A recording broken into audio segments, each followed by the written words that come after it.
Bom, gente, hoje a gente vai falar sobre revisão bibliográfica, que é provavelmente a fase mais incontornável da pesquisa e a mais chata, insuportável, horrível, sofrida. Eu, particularmente, acho que tenho, em média, por dia, umas 5 ideias novas de pesquisa, e não faço nenhuma delas, porque todas demandam uma revisão bibliográfica e é impossível aguentar ler uma bibliografia nova ou 5 bibliografias novas todo dia.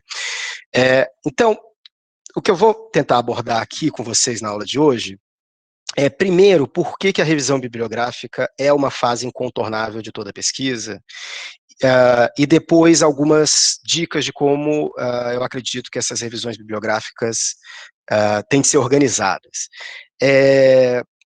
Mas, bom, de saída, talvez mais até do que as outras etapas de pesquisa, a revisão bibliográfica ela é totalmente indispensável. Então, como a gente discutiu na primeira aula, problema de pesquisa é um problema de ser definido, ele quase sempre fica mal definido a maior parte do tempo, e é possível haver uma pesquisa adequada que traga evidências interessantes com um problema de pesquisa que não está muito claro.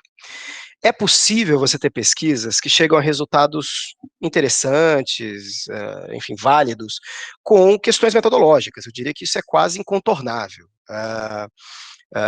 Enfim, eu estou dizendo isso para dizer que as demais etapas da pesquisa podem ter defeitos, insuficiências, e a gente ir ajustando isso, ainda assim a pesquisa chegar a resultados interessantes. No entanto, eu acho particularmente difícil que um problema de pesquisa seja abordado, ou que uma pergunta de pesquisa seja respondida, sem que haja uma revisão da bibliografia sobre essa questão de pesquisa antes. Primeiro, porque sem uma revisão bibliográfica, a gente não sabe e não tem como saber se aquele problema é legítimo.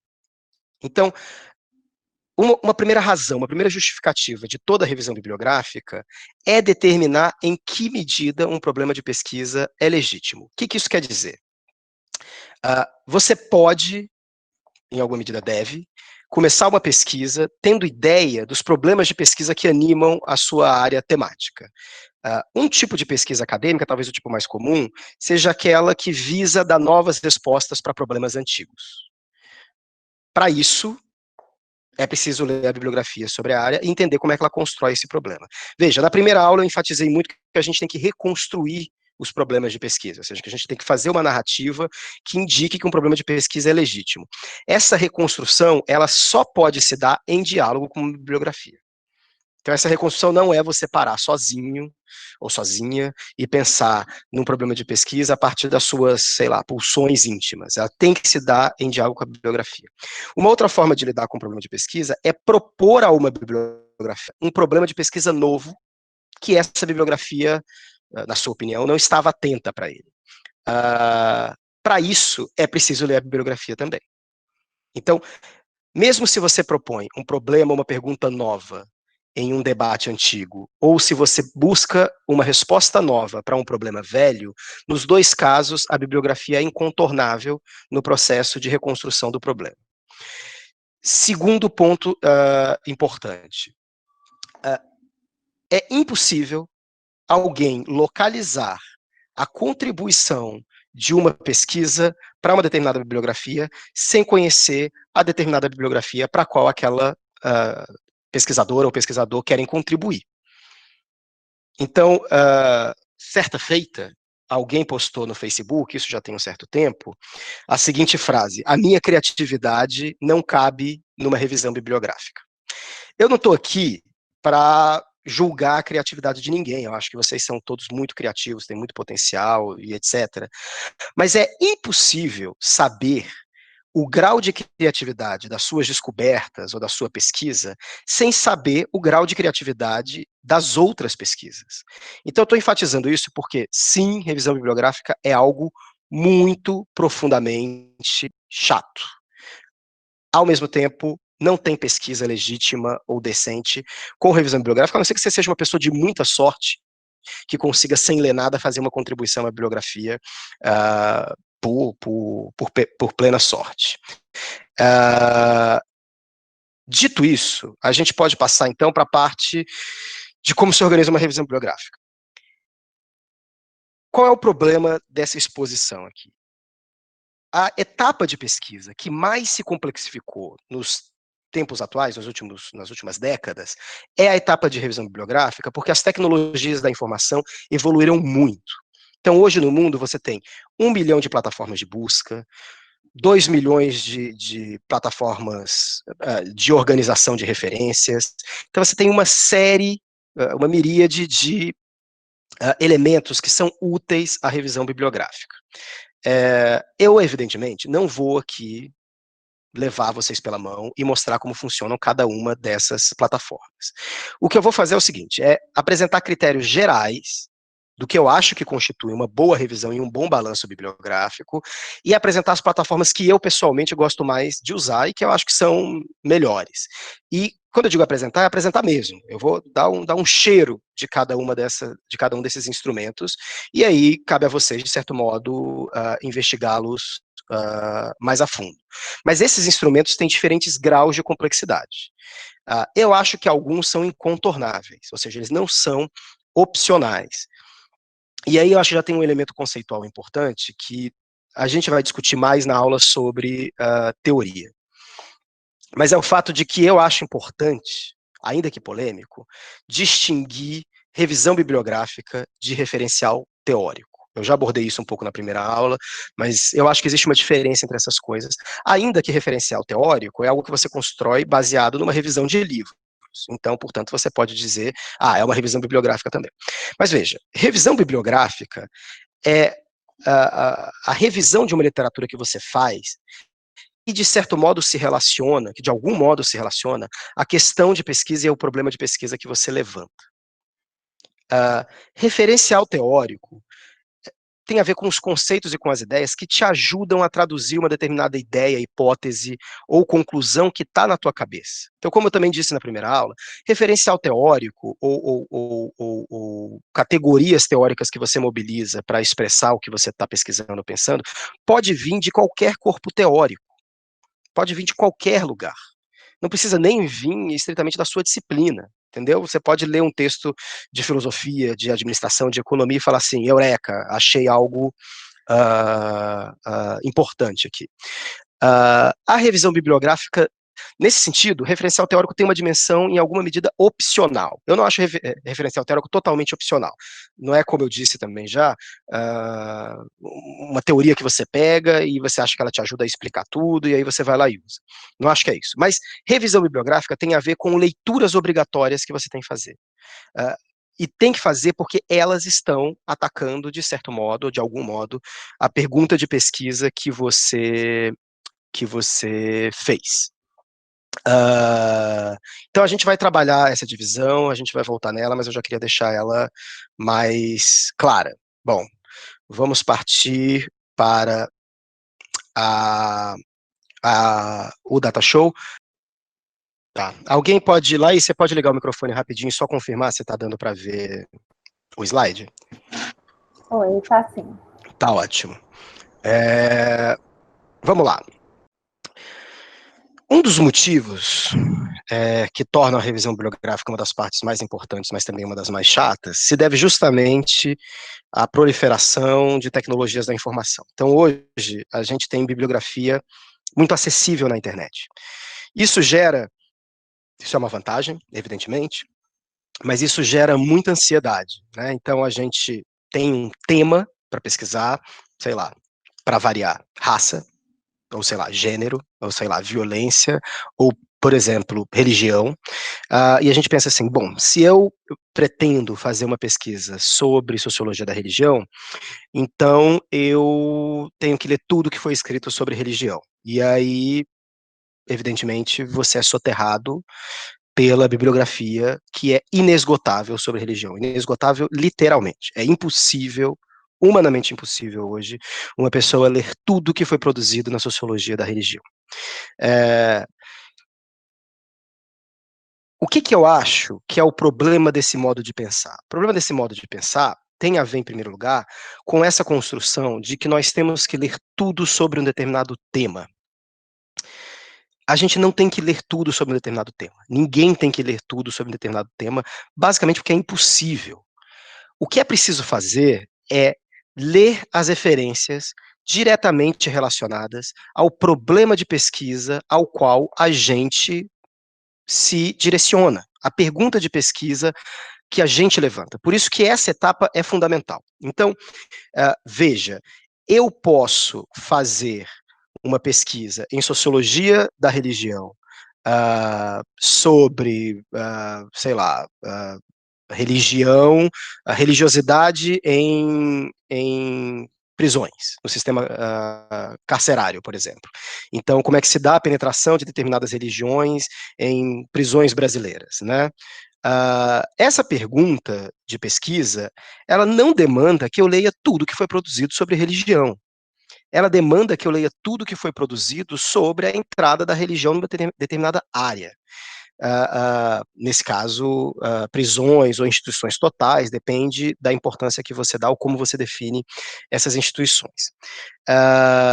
Uma segunda coisa tem a ver com o fato de que o que é importante numa revisão bibliográfica não é você esgotar a bibliografia existente sobre aquela questão. Então, de início, aí tem uma diferença importante de ser demarcada, que é a diferença entre tema de pesquisa e problema e pergunta de pesquisa. Então, raça, gênero, violência, religião, estratificação são grandes temas de pesquisa. Nessas áreas temáticas, você tem inúmeros problemas de pesquisa. E desses problemas de pesquisa, a gente pode deduzir várias questões de pesquisa. Então, é sempre necessário afunilar. Uma outra coisa importante tem a ver com o fato de que não é pré-determinada a relação que uma determinada obra tem com uma questão de pesquisa.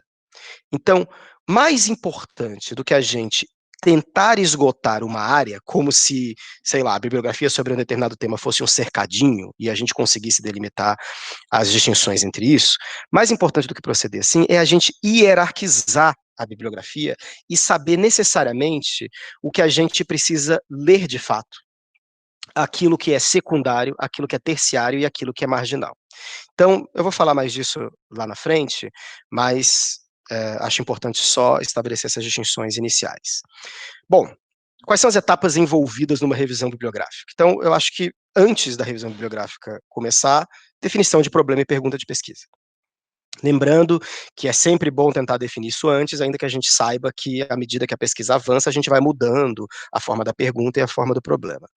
A partir da pergunta de pesquisa, a gente chega às palavras-chave, ou seja, aos conceitos, categorias ou termos que traduzem ou que resumem bem a nossa questão de pesquisa ou a temática com a qual a gente está lidando.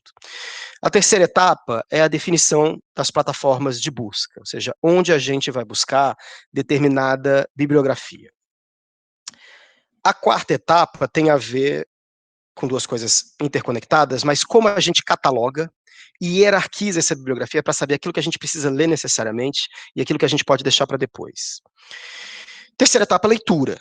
Pode parecer óbvio, mas a leitura acadêmica não obedece às mesmas regras da leitura de qualquer coisa. Então, eu vou falar isso mais na frente, mas existe um modo de ler academicamente. Depois, a estruturação da revisão, ou que a gente pode chamar de balanço bibliográfico, e, finalmente, a redação do balanço bibliográfico. Sobre redação, eu vou falar pouco lá na frente, mas é uma parte relativamente, ou tem que ser uma parte relativamente criativa da tese. Ou seja, eu vou dar aqui algumas estruturas possíveis para a organização da revisão bibliográfica, mas como um texto narrativamente organizado, essa organização tem que ser em alguma medida criativa, ou seja, embora eu dê algumas dicas, não quer dizer que todo mundo tem que seguir essas dicas. Quer dizer que elas apontam para determinadas características que eu acho particularmente importantes na revisão bibliográfica. Palavras-chave. Em geral, palavra-chave é aquela coisa chata que a gente define um dia antes de mandar o nosso artigo para uma determinada revista. Mas a palavra-chave eu acho que está longe de ser algo supérfluo. Como problema de pesquisa, ela estabelece um eixo de organização de todo o trabalho acadêmico, artigo, tese ou dissertação ou livro, que a gente pode escrever. E ela tem uma centralidade, ou elas têm uma centralidade enorme para a revisão bibliográfica. Então vamos lá. Eu acho que eu confundi aqui a ordem dos slides, mas tudo bem, mas vamos lá. Como é que a gente organiza uma revisão bibliográfica? Então, a gente propõe uma questão de pesquisa, isola nessa questão de pesquisa as suas palavras-chave fundamentais e trabalha na identificação das intersecções dessas palavras-chave. São essas intersecções que vão dizer qual é a bibliografia prioritária para a gente e a bibliografia marginal. Então, vamos pensar num exemplo hipotético, vocês podem pensar nas suas questões de pesquisa, depois eu vou dar um exemplo, mas vocês podem, nesse momento, pensar nas suas questões específicas.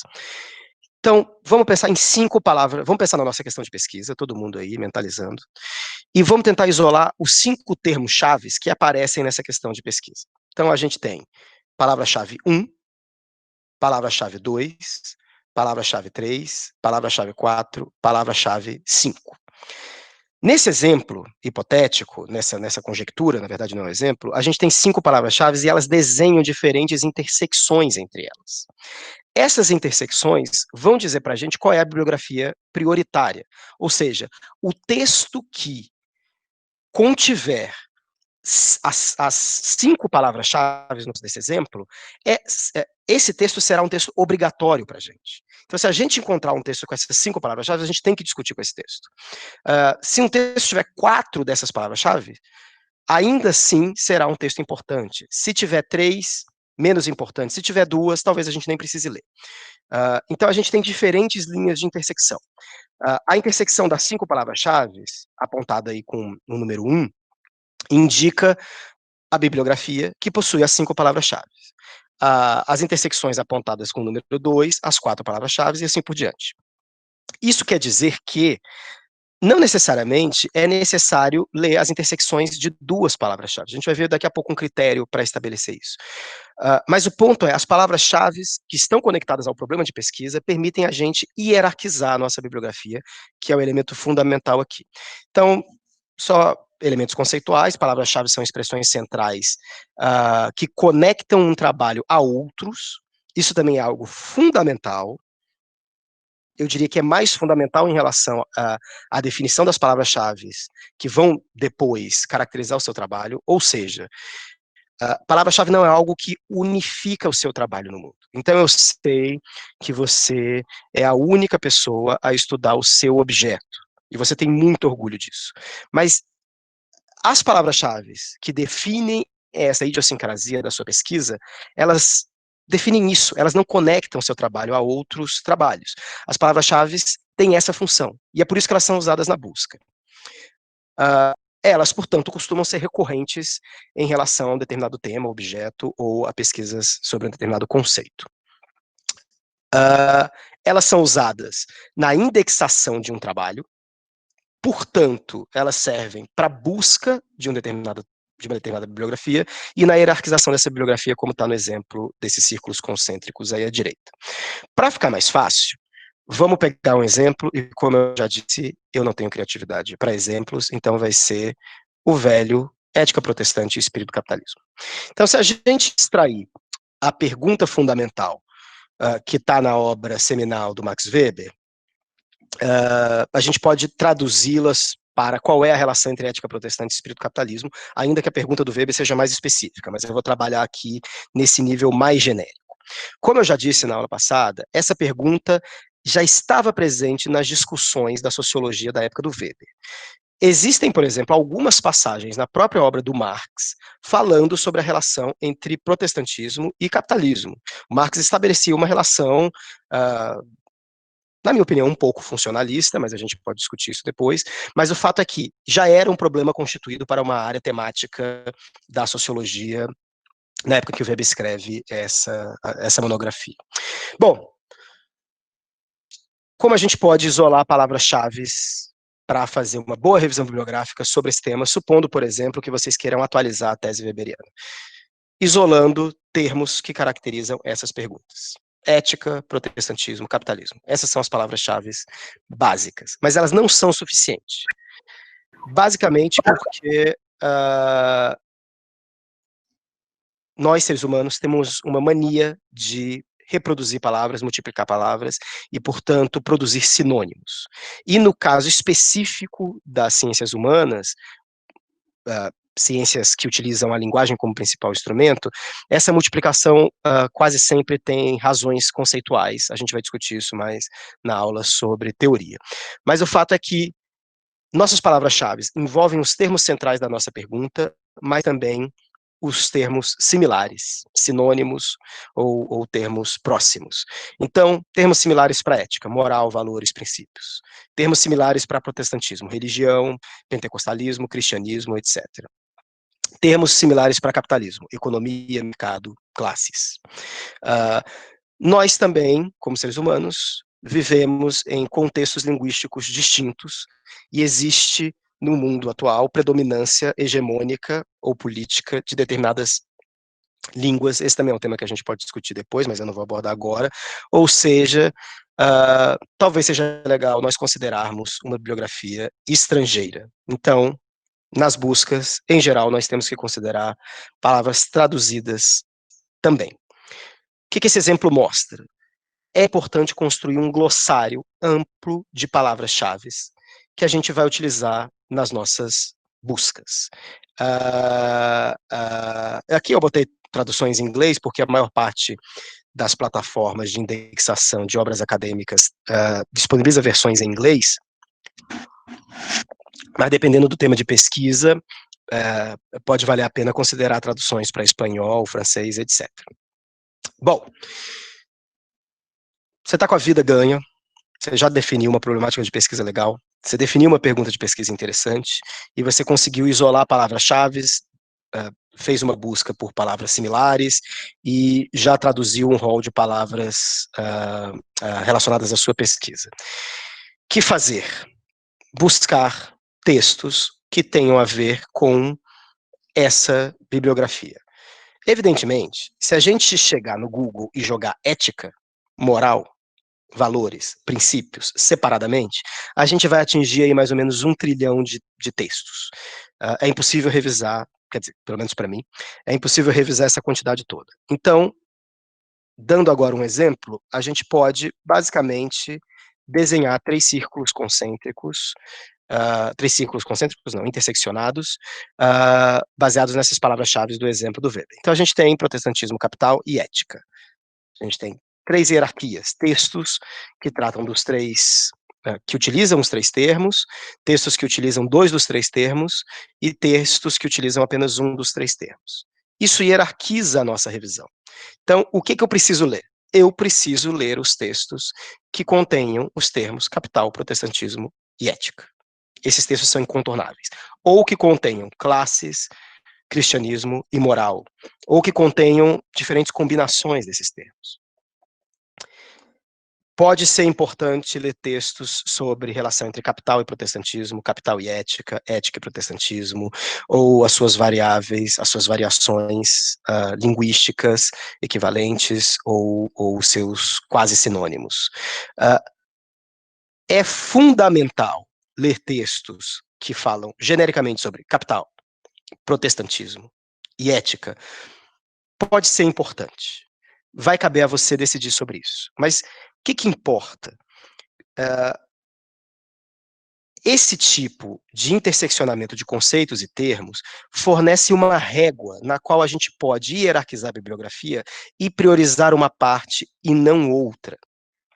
A Débora Diniz, antropóloga, professora de antropologia da UNB, ela que iniciou, que tinha um canal muito bom sobre redação acadêmica, tem ainda, chamado Parafernália, ela dizia assim, o que determina a quantidade de textos que a gente vai ter que ler na nossa revisão não é a quantidade de textos que existem sobre aquele tema ou aquela questão, é a quantidade de termos que a gente é capaz de ler e processar.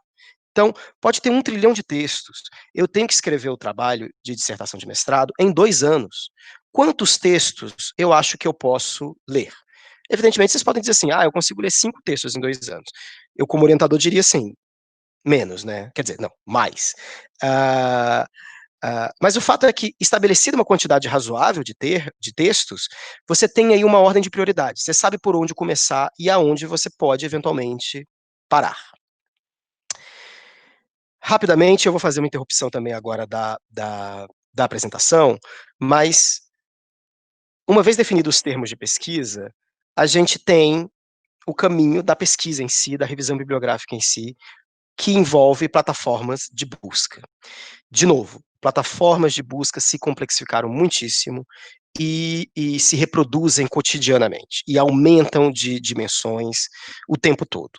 Eu vou apresentar aqui algumas que eu particularmente uso e que eu acho que são mais importantes. Bom, as plataformas de busca estão organizadas mais ou menos por tipo de material que elas indexam. Eu vou dividir esses tipos de material, ainda que essa divisão seja um pouco tosca, mas quando a gente está fazendo uma revisão bibliográfica, a gente está trabalhando basicamente com artigos, livros, teses e dissertações. Mas a gente também tem uma outra fonte de busca de artigos, livros e teses e dissertações, que são os currículos de acadêmicos. E as plataformas de busca tendem a ter um determinado viés nacional e internacional, ou seja, você tem que ter plataformas mais internacionalizadas e outras mais nacionalizadas. Bom, artigos nacionais. Eu acho que a plataforma Cielo é a que congrega a quantidade mais expressiva e que mais influencia nas ciências humanas brasileiras particularmente, de artigos. De livros, em alguma medida também, você tem o Cielo Livros, mas, sem dúvida nenhuma, eu acho que as principais revistas brasileiras estão indexadas no Cielo, que é uma plataforma de origem brasileira, hoje cobre grande parte da América Latina, e é uma plataforma de open access. Depois, na última aula, eu vou falar um pouco mais disso, mas a gente no Brasil tem privilégios em relação à busca de bibliografia que são subestimados por nós mesmos.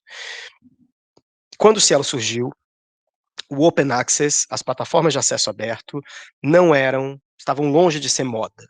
Hoje ainda estão longe de ser moda. Boa parte das plataformas europeias e estadunidenses de acesso a artigos são pagas.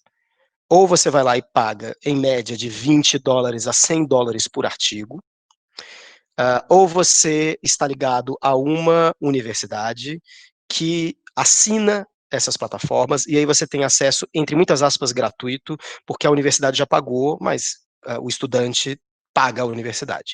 Então, eu acho que isso, o Open Access no Brasil, a política de acesso aberto no Brasil, ela foi fundamental para a ciência brasileira, e continua sendo fundamental, mas ela mal acostumou as pessoas a acreditar que bibliografia é uma coisa fácil de ser acessada. Em lugares onde você tem que pagar muito caro para acessar a bibliografia, a etapa de revisão bibliográfica eu acho que é levada um pouco mais a sério. Artigos internacionais, nós temos no Brasil o que eu considero ser a melhor, uma das melhores, vamos lá, mas para mim é a melhor plataforma de indexação e aluguel de editoras internacionais, que se chama, o nome dessa plataforma, Periódicos CAPES. Então, a gente vai entrar rapidinho no Periódicos CAPES, mas o que é o Periódicos CAPES? É uma iniciativa da CAPES, da Coordenação de Aperfeiçoamento de Pessoal de Nível Superior do Ministério da Educação, em que a CAPES paga quantias vultuosas anualmente para que os brasileiros que têm acesso à plataforma Periódicos CAPES tenham acesso a artigos das principais editoras internacionais. Então, ao invés de deixar para as universidades alugarem ou assinarem essas plataformas, a CAPES centralizou isso e paga uma baba para essas editoras. Muita gente, inclusive, critica os investimentos feitos pela plataforma Periódicos CAPES. Eu entendo essas críticas, tendo em vista que o investimento é muito grande e o uso é muito pequeno da plataforma. Isso é algo realmente muito triste. A gente vai entrar rapidinho aqui no Periódicos CAPES para eu mostrar genericamente como funciona, mas eu considero, se não a melhor, uma das melhores plataformas de indexação de artigos. O acesso a ela envolve uma complexidade técnica, porque você tem que configurar o proxy do seu navegador de internet, o browser do seu navegador, tem que configurar o proxy do browser, E isso envolve um contato com as reitorias das universidades, enfim, tem alguns problemas relacionados a isso. Mas é triste que essa seja uma plataforma subutilizada. Quando eu preciso de livros nacionais e internacionais, e artigos, e quase tudo, eu uso muito o Google Scholar. Eu coloquei aqui livros nacionais, porque o Google Scholar tem indexado muito bem livros nacionais, mas o Google Scholar é dessas plataformas que serve para tudo. Aliás, o Google é dessas plataformas que servem para tudo. A gente vai passar rapidinho também em relação ao Google, mas eu acho que é uma plataforma, o Google Scholar é uma plataforma que tem um diferencial específico quando a gente está buscando livros no Brasil, mas ela tem muitos livros do mundo com digitalização de trechos e muitos artigos. Ela tem um problema, na minha opinião, que é justamente esse excesso. Então, o Google Scholar acaba indexando muitas coisas que não são academicamente muito relevantes. Então, a gente acaba ficando um pouco perdido lá, mas, junto com periódicos CAPES, provavelmente é a plataforma que eu mais utilizo. Livros internacionais, isso não é propaganda, eu acho que a Amazon é uma boa fonte de saber o que a bibliografia recente internacional está produzindo sobre um determinado tema.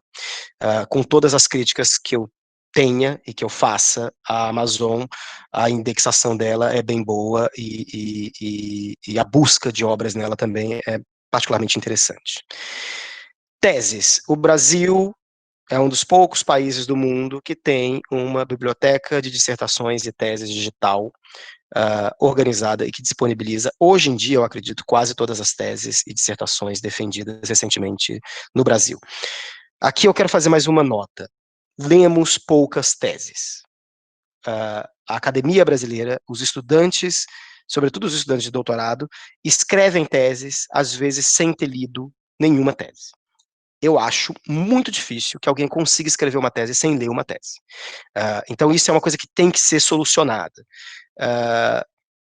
A BDTD, de certo modo, ajuda muito nisso. Então, é uma plataforma que eu super recomendo. Internacionais é mais difícil. A gente tem algumas outras plataformas, a ProQuest é uma, e a gente tem essa plataforma, a OATD, que é a Open Access Thesis and Dissertations, que é uma plataforma que tenta colocar Open Access boa parte das teses e dissertações defendidas no mundo, pelo menos no mundo anglófilo. Mas as plataformas de indexação de livros e artigos e teses não esgotam tudo.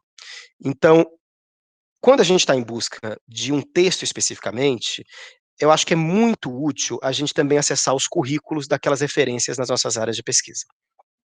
No Brasil, nós temos uma outra plataforma, na minha opinião, magnífica, que é a plataforma Lattes. Não existe professor de pós-graduação, credenciado em pós-graduação no Brasil, hoje que não tenha um currículo Lattes. Doutorandos também tem, mestrandos também tem, qualquer pessoa pode abrir um currículo Lattes. Se o currículo Lattes está atualizado ou não, é outra coisa. Mas o fato é que a plataforma Lattes, ela além de conter informações sobre as nossas referências que a gente não acessa em outros lugares, ela também contém um dado interessante que eu acho que é subestimado nas revisões bibliográficas, que é a história de um texto. Então, às vezes eu escrevi a tese sobre um tema, daquela tese eu derivei determinados artigos, daqueles artigos eu juntei, escrevi um livro. Uma olhada no currículo de um ou uma intelectual ajuda a gente a estabelecer essa história. E internacionalmente você tem várias plataformas de currículos acadêmicos, mas a ORCID tem se tornado a mais importante, inclusive no Brasil também. Eu vou daqui a pouco entrar em algumas dessas plataformas, mas eu quero juntar agora esses dois últimos slides, ou seja, então eu abri meu coração aqui e falei das plataformas que eu acho que são importantes e úteis para a gente. Falei antes de palavras-chave. Como é que a gente junta essas coisas? A gente junta essas coisas com o que a gente chama de operadores de busca. Então, você tem uma série de operadores de busca, operadores booleanos, grep, que são termos que a gente pode utilizar para proceder à busca em determinadas plataformas. Eu vou aqui mostrar operadores de busca mais disseminados, de um lado, pelas pesquisas no Google, e, de outro lado, pelos operadores booleanos que são utilizados pela maior parte das plataformas. aqui tem uma lista de operadores básicos utilizados no Google. Então, por exemplo, eu não acho o sistema de busca do Cielo particularmente bom.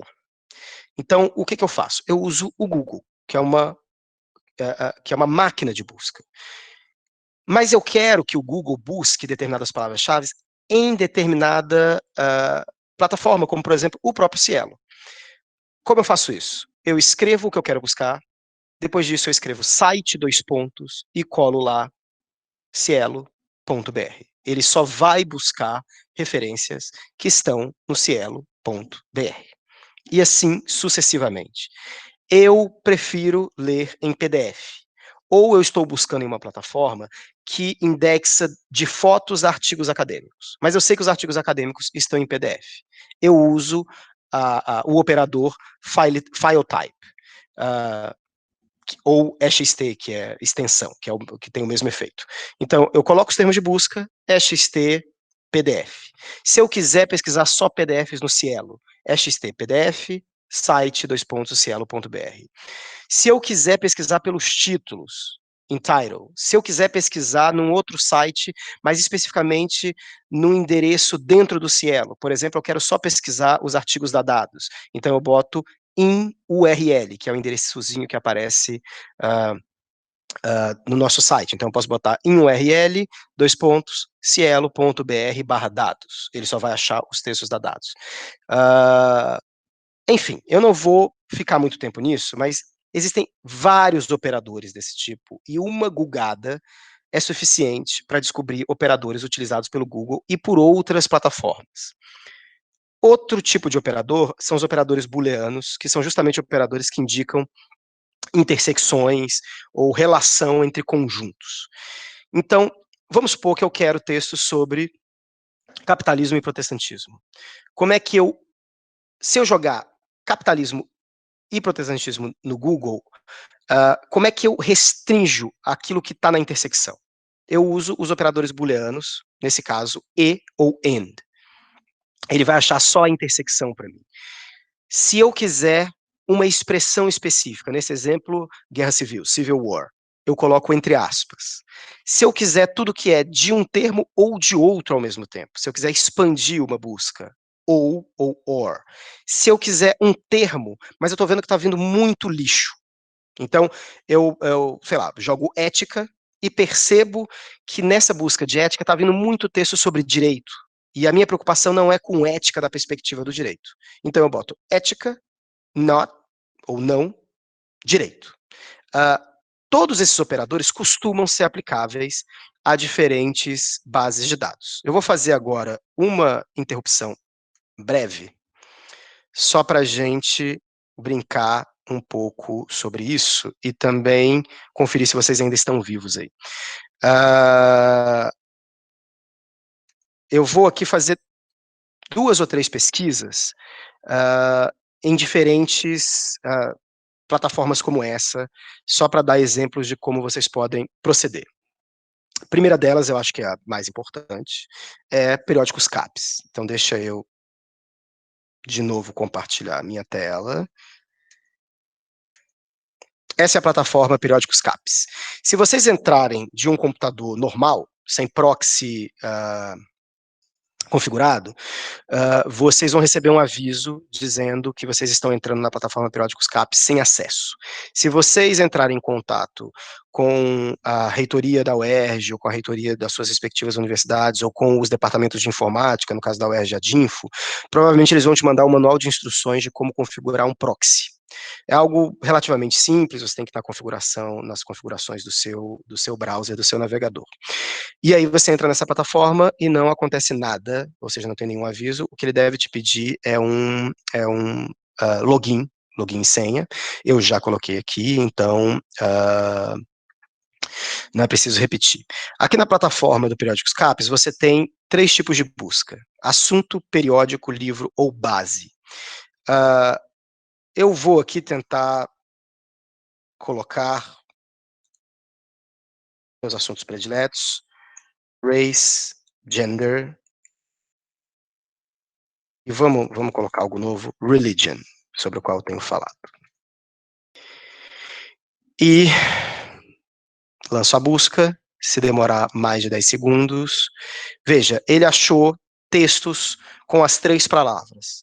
Como ele está buscando em milhares, ou pelo menos centenas de plataformas, a plataforma Periódicos CAPES é tão boa para nós que ela já hierarquiza os resultados e sublinha esses resultados. Então, se vocês notarem, os primeiros itens vêm com as 3 palavras presentes no título.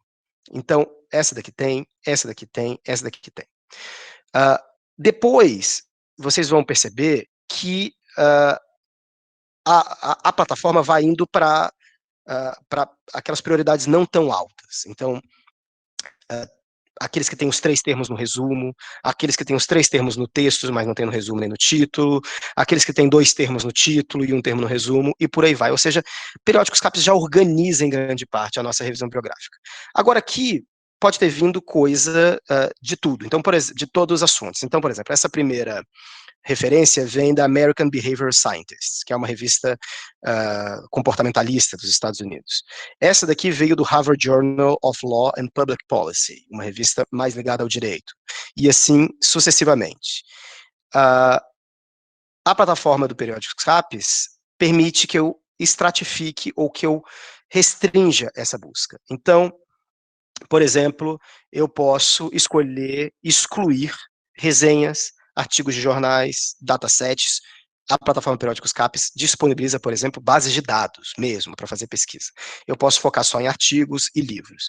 Eu posso restringir só textos da sociologia, nesse caso aqui, 12 mil textos. Eu posso fazer uma restrição por tempo.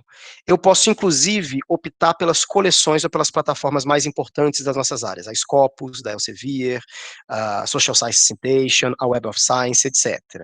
Restrição por língua. Posso fazer restrição pelo título do periódico. Enfim, posso fazer todo tipo de restrição.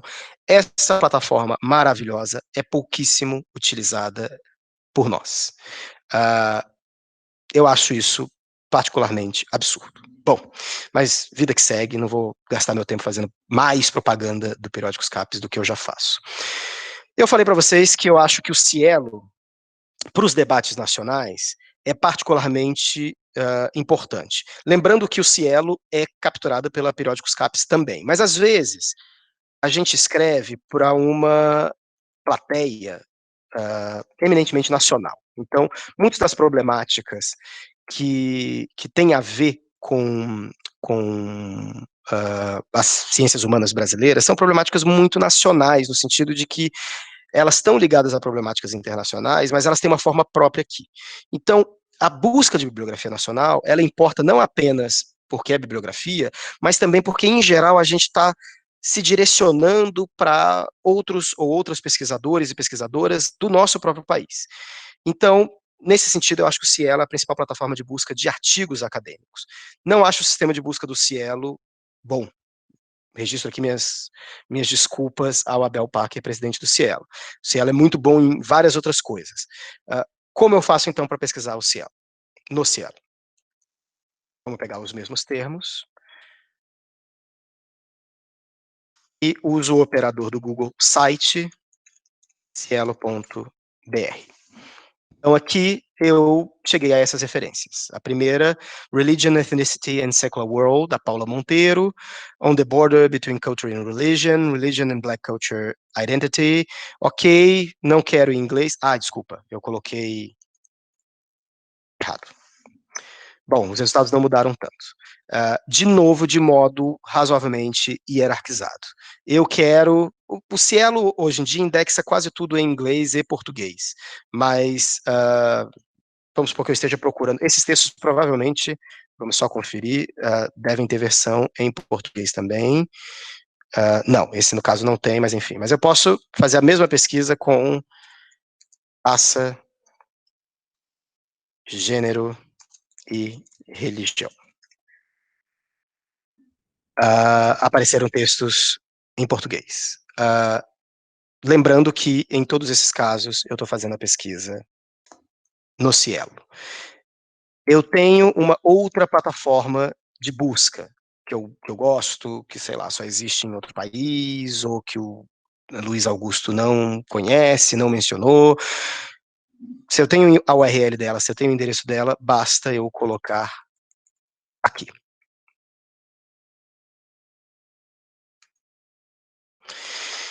Bom, espero não estar indo muito rápido, é uma parte meio chata, só quero apontar esses elementos para vocês, mas vamos voltar então para a apresentação de slides, porque eu já estou falando demais. Vamos lá.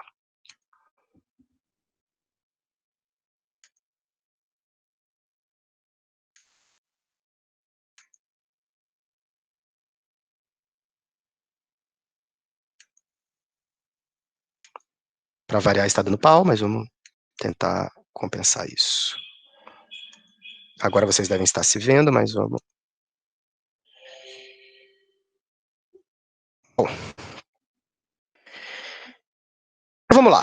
Vocês definiram questão de pesquisa, definiram palavras-chave, buscaram bibliografia. Agora vocês têm uma lista gigantesca de textos, com mais ou menos 7 bilhões de textos, que foi o que o Google, Scholar, Cielo, periódicos CAPES, BDTD, Lattes, enfim, todas essas plataformas te deram uma lista infindável de textos. Como é que vocês leem esses textos? Se vocês têm milhares de textos, é impossível que vocês leiam ele como vocês leem textos de literatura. Eu queria falar uma perspectiva pessoal, uma opinião pessoal talvez um pouco polêmica. Eu acho ler uma tarefa muito chata. Uma das tarefas mais chatas que o ser humano já inventou. No entanto, é muito difícil a gente conseguir, sem a leitura, determinadas experiências, conhecimentos, etc. Por que eu estou dizendo isso?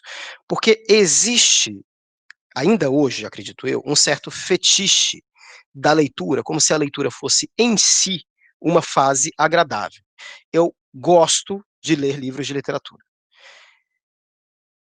Ler em si, passar meus olhos sobre letrinhas pequenas, ainda mais eu que tenho um problema de visão, é legal? Não. Eu acesso coisas pela leitura que eu não acesso de outras formas.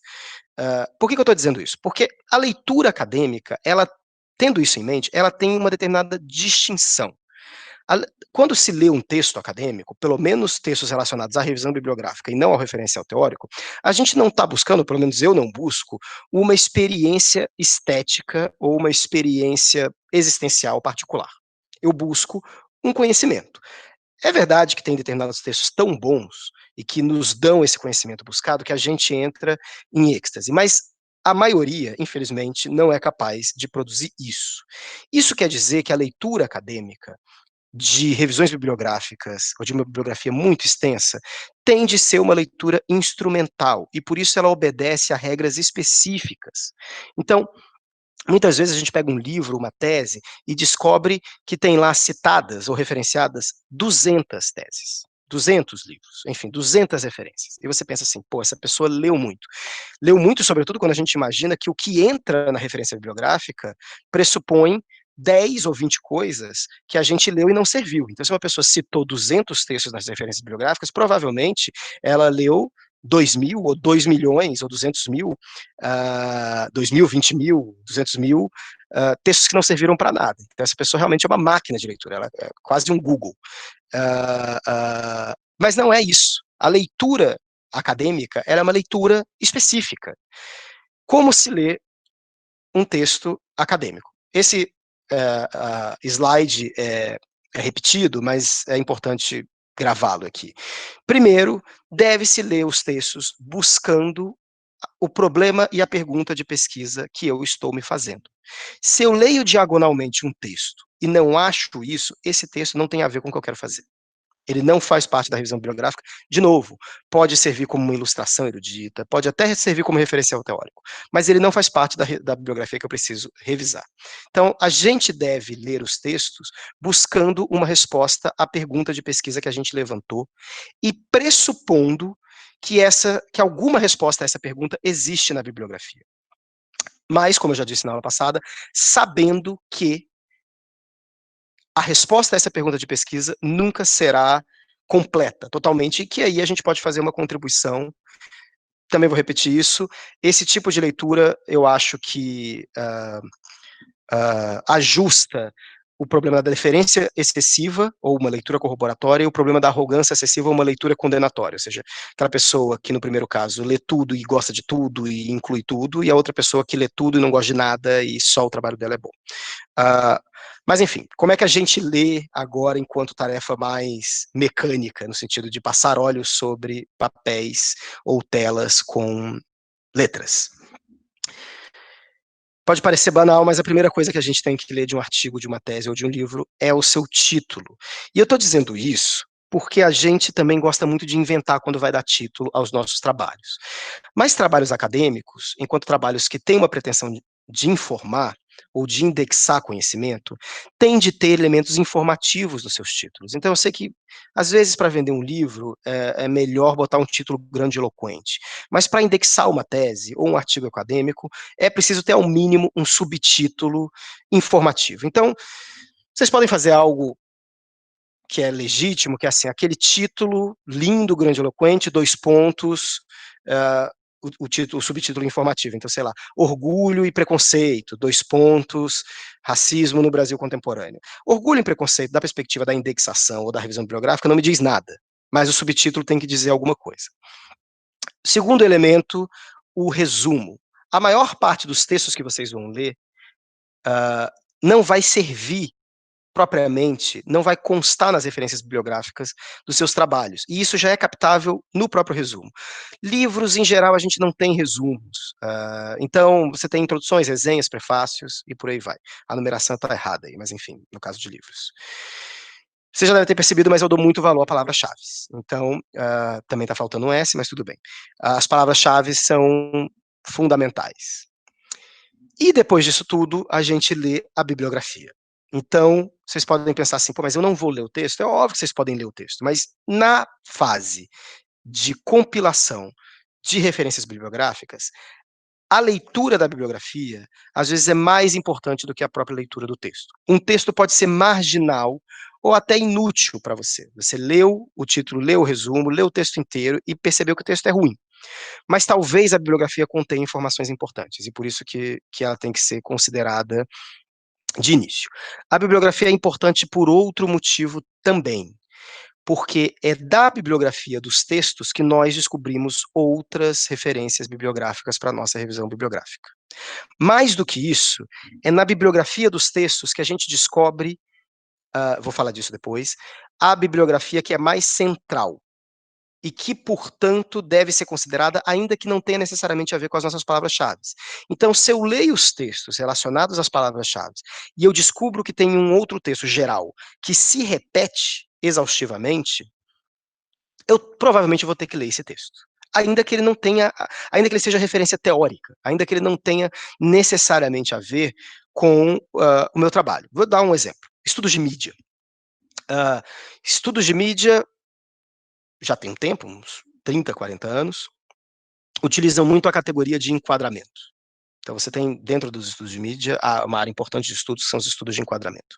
O conceito de enquadramento tem uma origem complexa, mas atribui-se ao Goffman a sua primeira formalização num texto que não fala nada sobre mídia. O próprio Goffman estudou mídia, especificamente publicidade, mas ele não aplicou o conceito de enquadramento a matérias de jornal, por exemplo, ou a outro veículo midiático.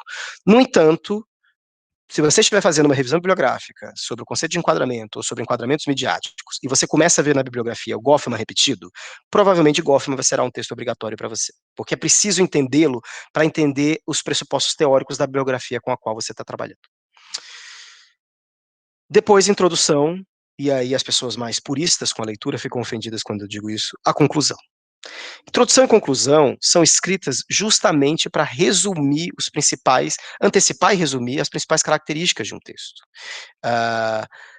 Nessa leitura diagonal, na verdade não é diagonal, estratégica, você já capta muitas coisas na introdução e na conclusão. Uma delas é quais são as partes que devem ser lidas com mais atenção. No caso de livros, por exemplo, no caso de teses, existem capítulos mais centrais e capítulos mais marginais. A minha dica é sempre leia os capítulos centrais primeiro. Leia os capítulos centrais, para a sua pergunta de pesquisa, com mais atenção. Os capítulos marginais podem ficar por últimos ou podem ser lidos de uma forma mais tosca. Luiz, poxa, eu posso fazer essa leitura estratégica, deixar passar algo e alguém na minha banca ou algum parecerista dizer assim, você ignorou a nota 322 do apêndice 5 do artigo ou do livro ou da tese tal. E aí você vai dizer assim, a culpa é do Luiz que me ensinou a fazer uma leitura estratégica e aí por isso eu não li linearmente os trabalhos. Isso pode acontecer. Mas se você opta por uma leitura linear de tudo que chega à sua mão, eu garanto que a sua leitura da bibliografia vai ignorar não notas, não apêndices, mas continentes inteiros de uma bibliografia. Então, a leitura estratégica, ela tem uma função também ligada à hierarquização da bibliografia. Catalogação e organização das referências, eu não vou mostrar nenhum desses programas. Existem vários programas, para além desses, que ajudam a gente a catalogar, organizar, hierarquizar e citar as referências. Eu recomendo fortemente que vocês escolham um programa de catalogação e organização de referências para vocês. Eu uso o EndNote, que é um pouco raiz, um pouco vintage, talvez um pouco cafona. Eu acho que Mendeley hoje é o mais usado pelas novas gerações, Zotero é o mais aberto, mas existem inúmeros. Esses programas ajudam a gente a organizar as referências bibliográficas. Mais do que isso, eles permitem que a gente cite carregando uma referência bibliográfica para o texto. Isso é fundamental quando a gente está falando de escrita acadêmica, porque muitos de vocês, imagino, ainda usam aquele esquema de abre parênteses, escreve o nome do autor, vai lá para o final e escreve. Quando vocês escrevem um artigo e depois da 5ª revisão, o editor da revista diz assim, as citações não estão normatizadas de acordo com as normas da revista, você tem vontade de chorar. Ou então, quando você tem um artigo recusado, você já tem vontade de chorar aí na recusa, mas aí você decide se recupera dessa recusa, desse momento muito depressivo, e decide mandar para outra revista e descobre que tem outras normas de organização das referências, então você vai ter que refazer essas normas. Esses programas facilitam muito o trabalho nesses momentos, isso para não falar de tese, né, onde vocês vão ter que citar muitas referências. Esses programas facilitam muito o trabalho e aumenta um pouco o investimento inicial, porque vocês vão ter que organizar suas referências inicialmente, mas no futuro compensa, eu garanto. Num nível mais amplo, você tem programas que ajudam a organizar a bibliografia de modos mais complexos. Um deles é o Voice Viewer, que pega referências bibliográficas da plataforma Web of Science, plataforma Web of Science que você consegue acessar pelo Periódicos CAPES, tá? É uma plataforma paga, talvez a plataforma de artigos acadêmicos mais importantes do mundo hoje. A Web of Science talvez uma das mais importantes. O que o Voice Viewer faz é pegar uma pesquisa bibliográfica sua e organizar numa rede, por exemplo.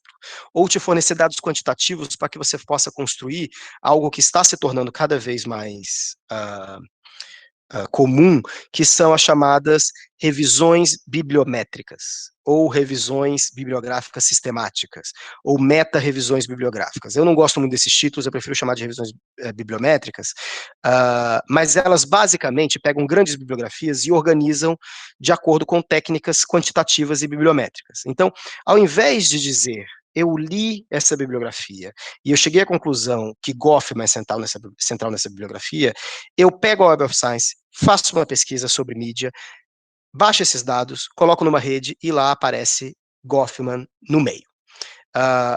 Eu vou fazer uma outra pausa para mostrar para vocês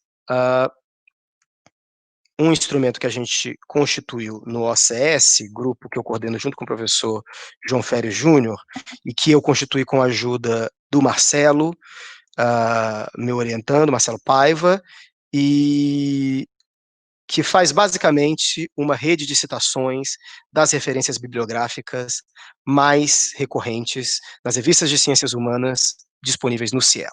Então, o que isso faz? Isso basicamente pegou a bibliografia mais citada em mais de 200 artigos, salvo engano, e organizou as relações dessa bibliografia. Então, quem é a pessoa, quem é o autor ou a autora mais citado dessa bibliografia? E mais do que isso, quem é mais citado de modo mais central, por diferentes nós ou por diferentes textos. Não é segredo para ninguém, o autor mais central na bibliografia brasileira de todas as áreas é o Bourdieu. Outras coisas que a revisão sistemática desse tipo faz é organizar essa bibliografia de acordo com clusters, ou seja, quem cita, por exemplo, Salles, cita quem também? Cita, Felipe Descolar. Cita quem também? Cita Carlos Fausto. Essas redes de citação tendem a se fechar.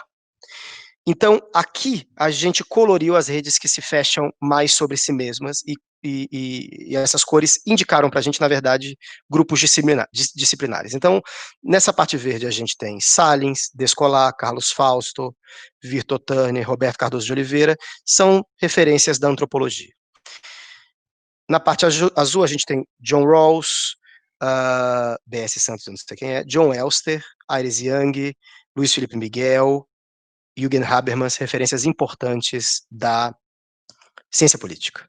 E aqui no meio a gente tem a várzea da sociologia, brincadeira, que fornece referências para a própria sociologia e para as duas áreas também. Então, Bourdieu no meio, Norbert Elias, Bernard Lahire, Max Weber. Em amarelo, referências próprias da sociologia internacional, e em vermelho, referências próprias do pensamento social brasileiro, Florestan Fernandes, L. de Rugai Bastos, Gilberto Freire, e por aí vai.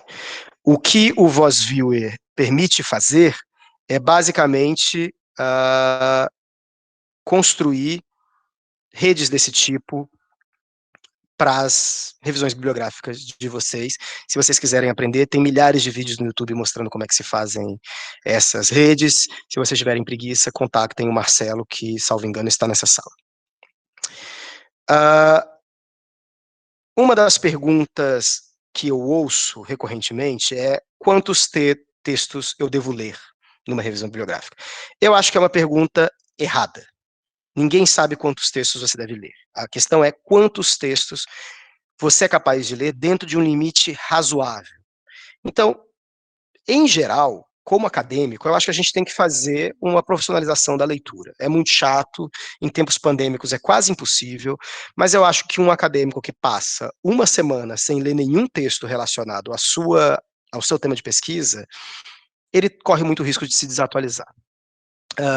De modo geral, para entender o que é o limite do razoável, eu trouxe aqui algumas informações bibliométricas imprecisas de pesquisas que eu faço, baseadas na BDTD e no Cielo, que é a média de referências citadas em textos. Então, artigos acadêmicos do Cielo, da área de ciências humanas, citam em média 20 a 30 referências bibliográficas nos seus... citam, né? Esses artigos citam em média de 20 a 30 referências bibliográficas. Isso quer dizer, basta eu ler 20, 30 textos? Não. Como eu já disse, para citar 20, 30 textos, a gente teve que ler aí umas 10 vezes mais do que isso, no mínimo. Mas quando você encontra entre 20 e 30 textos que tem a ver diretamente com o que você está pesquisando, você pode ficar com aquela sensaçãozinha de que a sua revisão bibliográfica está sendo bem sucedida. Teses citam mais, de 30 a 50 referências bibliográficas. Veja, eu não quero que vocês citem 50 referências bibliográficas. Se vocês encontrarem 15 referências bibliográficas que são centrais para a tese de vocês, pode ser que vocês consigam me convencer de que essas são as referências fundamentais. Mas, enfim, eu trouxe esses dados só para vocês terem uma ideia de como esses números se apresentam no mundo atual. Como eu sei que a revisão bibliográfica acabou? Eu acho que a primeira coisa é a revisão bibliográfica never ends. Ela nunca acaba. Você sempre está fazendo revisão bibliográfica, é algo que vai te acompanhar para a sua vida, na sua área temática. Você sempre vai estar se atualizando. Mas existem alguns sinais de que a revisão bibliográfica para um artigo, para uma tese, para uma dissertação, para um livro específico, encontrou o seu momento de esterese, encontrou o seu teto, que é o efeito bola de neve de repetição das referências. Então, você procura textos, e cada vez que você procura mais, você encontra mais do mesmo. Você lê textos, e quando você vai ver as referências desses textos, você encontra mais do mesmo. Isso indica que a bola de neve está se fechando. Os textos começaram a se referenciar entre si, começaram a formar uma rede fechada. Nesse sentido, a sua revisão bibliográfica pode ter fé, está perto do fim. Últimas coisas que eu quero falar com você. Como redigir uma revisão bibliográfica? Então, você fez esse trabalho gigantesco, chatíssimo, sacal, mas você fez. Está na hora de redigir a revisão bibliográfica, ou o que eu prefiro chamar de balanço bibliográfico. Por que eu prefiro chamar de balanço bibliográfico? Porque revisão dá a ideia de que você vai rever tudo. Então, você vai produzir aquela revisão bibliográfica que é assim: fulano argumenta que X, mas afirma que Y não tem a ver com Z. Já Beltrana, por seu turno, acredita que A, embora reconheça a importância de B e C. E Cicrano defende que K e W, sempre tendo em vista a centralidade de M. Essa é a revisão bibliográfica mais tradicional que existe, que parece uma lista de compras. Fulano diz isso, Beltrano diz aquilo, Cicrano diz isso. Uma revisão bibliográfica dessa não me diz nada, além de ser insuportável de ser lida. Eu acho que esse tipo de organização da redação da revisão bibliográfica está errada. Por isso que eu acho que a gente deve pensar melhor, ou pelo menos essa expressão traduz melhor, em balanços bibliográficos. Então, imaginemos o seguinte: você foi para a sua biblioteca de Alexandria. Você foi para a biblioteca onde estão todos os textos importantes para a sua tese, dissertação, artigo, livro. Você leu tudo. E aí, você saiu dessa biblioteca e vai contar para as pessoas o que você leu e o que você concluiu disso. Isso exige uma estrutura narrativa que você tem que formar. Mas essa estrutura narrativa, ela tem que agregar autores, contribuições, localizar o que foi positivo e o que foi diferente. Num exemplo, seria algo do tipo: partindo do modo como o problema X é abordado nas obras de Fulano e Beltrana e Cicrano, propomos uma nova abordagem da questão calcada em Y. Você vai lá e reconhece: é verdade que Fulano e Cicrano já haviam atentado para essa lacuna, Y, embora não ofereçam respostas claras. Já Beltrana se dedica totalmente a discutir Y, mas a partir de uma metodologia que, na sua opinião, é falha. Dito isso, você, ou um grupo, pretende evidenciar no texto que Y é uma consequência de X, elemento não considerado por Fulano e Cicrano, mas considerado por Beltrana, e por aí vai. Você conta uma história. Então, você tem que organizar narrativamente essa bibliografia de um modo que seja agradável à leitura e de um modo que você consiga fazer claro o seu ponto, a sua contribuição para essa bibliografia. Quais são as características dessa construção narrativa? Lembrando que ela tem que ser criativa, ou seja, vocês vão ter que criar suas próprias. Mas eu acho que elas têm algumas características que são importantes. Um bom balanço bibliográfico é um balanço comparativo, que compara autores. Lembrando, comparar Batman e Robin, para usar um exemplo que um ex-professor meu usar, não é você dizer assim: Batman usa preto, Batman é bilionário, Batman quer lutar contra o crime, Batman ficou órfão muito cedo. Robin usa roupa colorida, Robin nasceu pobre, Robin ficou órfão muito cedo. Uma comparação implica um diálogo na escrita. Batman usa roupa preta, Robin usa roupa colorida. Isso pode parecer banal, mas a quantidade de revisões bibliográficas em que se empilha autores e que não se constrói a comparação entre os autores, e que eu li, que eu tenho que ler cotidianamente, é muito grande. Segundo elemento, agregação de similaridades. Então, se autores estão falando algo muito similar, você pode dizer assim: um grupo de autores considera que tal coisa, abre parênteses e cita todos. Depois você pode destacar nuances, mas enfim, a agregação de similaridades é importante para a leitura e para a organização do texto. Toda revisão bibliográfica tem que destacar pontos fortes e fracos da bibliografia. Agora, não são pontos fortes e fracos no abstrato. Uma coisa muito ruim também de revisão bibliográfica são as pessoas criticando ou elogiando autores em si. Então, o conceito de estrutura em Giddens é muito frouxo. Já o conceito de estrutura em Lévi-Strauss é muito estrito. Isso não me diz nada. O que é preciso fazer é, de acordo com o seu problema de pesquisa, por que é possível dizer que o conceito de estrutura em Giddens é muito frouxo e que o conceito de estrutura em Lévi-Strauss é muito estrito. Então, os autores não têm que ser criticados e elogiados em si. Eles têm que ser criticados e elogiados a partir da sua questão de pesquisa. E uma estrutura narrativa com um objetivo claro, ou seja, eu com essa revisão bibliográfica quero mostrar que, e aí eu vou construir essa revisão bibliográfica para mostrar isso. Isso evita gordura, aposto, diversionismo na revisão bibliográfica. Mas, de novo, essa estrutura narrativa tem que ser criada por você na redação da tese e da dissertação. Bom, gente, eu não sei se eu falei demais, não sei se foi muito corrido, mas eu acho que é isso que eu tinha para dizer para vocês. E agora a gente abre o microfone para perguntas. Não sei se tiveram perguntas no chat e se Márcia ou Laís vão organizar essas perguntas. Eu vou interromper a gravação agora.